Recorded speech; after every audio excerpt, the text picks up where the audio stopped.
ke brand kita.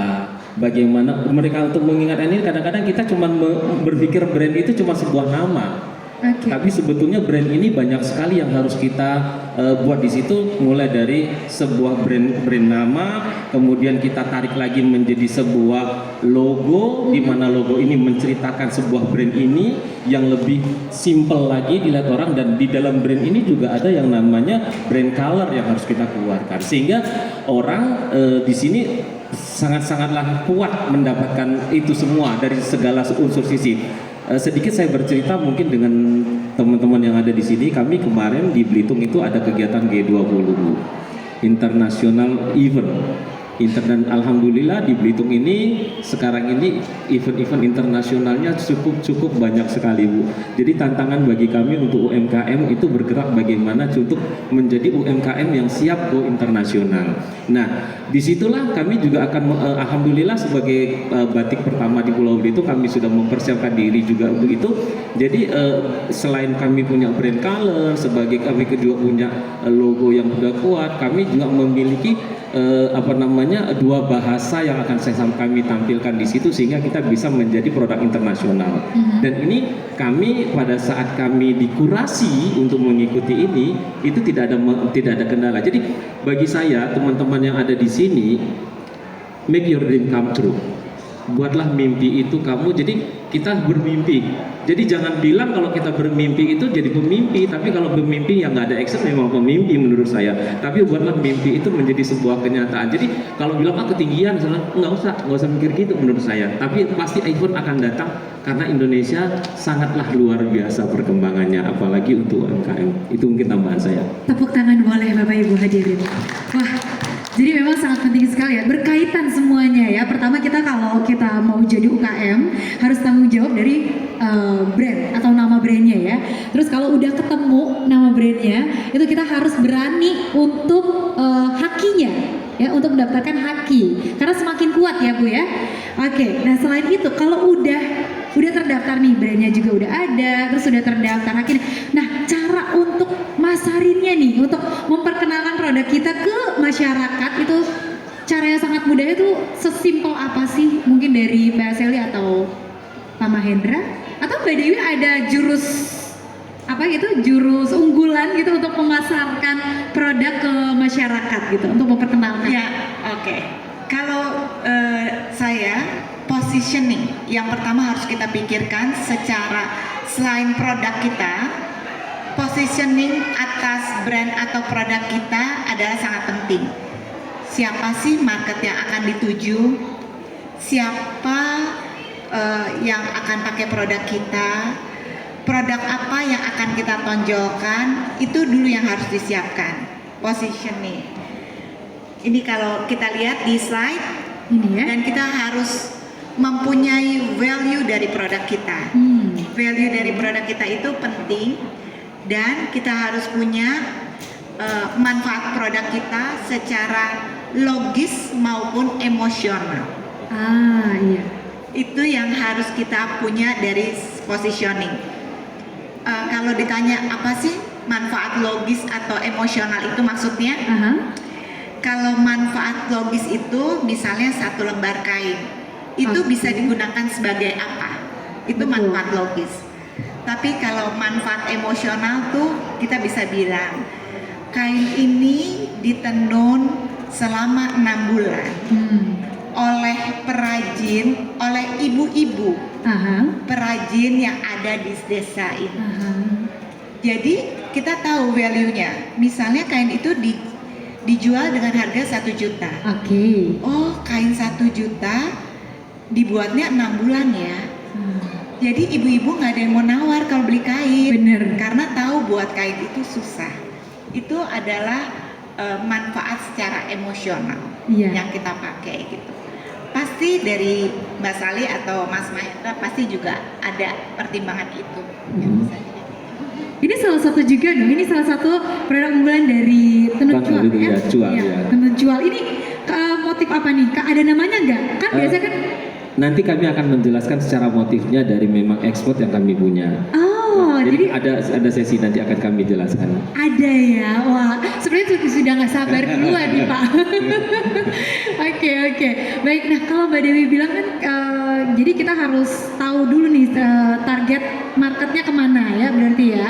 Oke, nah untuk mencari target market itu kita ada survei dulu nggak sih Bu, atau ya udah sekiranya aja gitu? Kita harus mengenali dulu juga produk kompetitor kita siapa. Oke. Dari situ kita bisa melihat produk kita mau di kelas apa. Setuju. Jadi misalnya kita menjual kain. Anggaplah kita menjual kain batik untuk ibu-ibu yang menggendong jamu, gitu, yang membawa jamu gendong gitu ya. Kita akan melihat kain ini perlu kita promosikan di sosial media nggak ya? Karena sebenarnya ibu-ibu gendong jamu itu nggak buka sosial media. Iya, benar. Dia melihat kain gendongan itu di pasar. Iya benar. Jadi kita nggak usah harus pakai sosial media, ya udah jualan aja di pasar. Tapi kita melihat target kita siapa. Kalau kita melihat bahwa target kita ibu-ibu yang middle up, kita harus menjual itu di tempat yang berbeda, selain di sosial media, di marketplace, atau kita punya butik sendiri. Nah, kalau saya lihat di sini, Batik Trusmi, Batik Trusmi ini mempunyai range pasar yang sangat besar. Jadi dari pasar kelas A sampai kelas D. Benar ya Mbak Sali ya? Jadi Mbak Sali juga mempunyai juga market misalnya buat baju seragam. Jadi range-nya sangat besar, itu memang sudah dibangun oleh Batik Trusmi dari awal. Oke, image-nya ya, Image gitu. dan positioningnya udah dibentuk. Tapi ada juga brand yang memang mengkhususkan diri untuk image yang di atas, nggak apa-apa. Tapi memang image itu harus dibentuk dari awal. Iya. Oh ya, setuju banget sih. Ya, Setuju. positioning harus dari awal. Benar. Jadi menurut Bu Dewi nih, kalau kita punya brand berarti kita harus emang udah punya riset sendiri gitu ya. Iya. Kitanya harus riset sendiri, Harus. lihat sendiri gitu, ya kan, masyarakatnya kayak gimana nih gitu. Iya. Jadi kita harus udah tahu gitu target Iya. marketnya kemana, biar gak sia-sia gitu ya Mbak Dewi. Iya, dan selalu ada trial and error. Iya benar. Kalau bahasa Inggrisnya there's always a first time for everything. Jadi semua harus dikerjain, trial and error pasti banyak banget. Jadi kita tahu market kita itu siapa. Jangan pernah takut sebelum coba gitu ya. Sebelum coba. Oke Bu Dewi. Nah, baik. Nah kalau kita kayak semakin menarik gitu ya ngomongin pengusaha gitu. Nah kalau dari kacamata nih, sudut pandang dari Mbak Sally sama Pak Mahendra, ini kan suatu pengrajin ini kan pasti kayak tadi beliau bilang ada trial and error. Pasti juga nggak maju terus, pasti kayak ada suka dukanya kayak gitu. Kayak kemarin Krianusa aja sempet vakum 2 tahun gitu ya. 2 atau 3 tahun sih ya? 2 tahun. 2 ya? 2 tahun. Nah itu di COVID-19 kemarin, pandemi, itu cara jualnya gimana sih? Biar tetap eksis gitu sebagai UKM? Mungkin dari Pak Mahendra atau Mbak Sally? Memang masa pandemi ini yang melewati bukan Indonesia saja, seluruh dunia. Tapi kita sebagai UMKM di sini, kami bicara sebagai UMKM ya, masih kelasnya UMKM.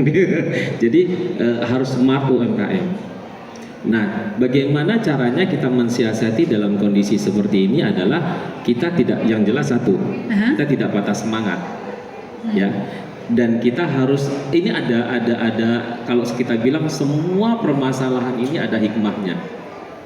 Kita disuruh untuk betul-betul menjadi UMKM yang cepat tanggap dalam hal ini untuk menghadapi sebuah permasalahan yang sungguh luar biasa, ya toh.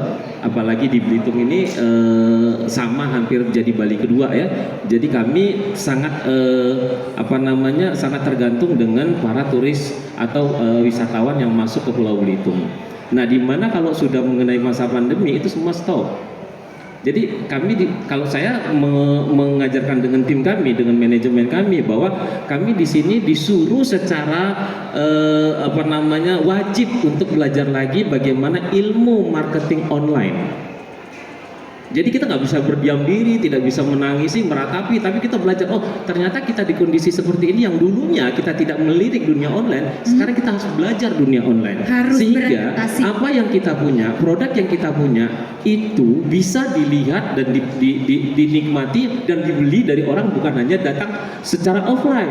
Yang dulunya kita lebih berbangga dengan offline, saat ini kita berpikir bagaimana membuat produk itu bisa dikenal dan bisa dilihat dan bisa dibeli orang tanpa datang. Ini kan menguji kecerdasan kita juga sebagai UMKM.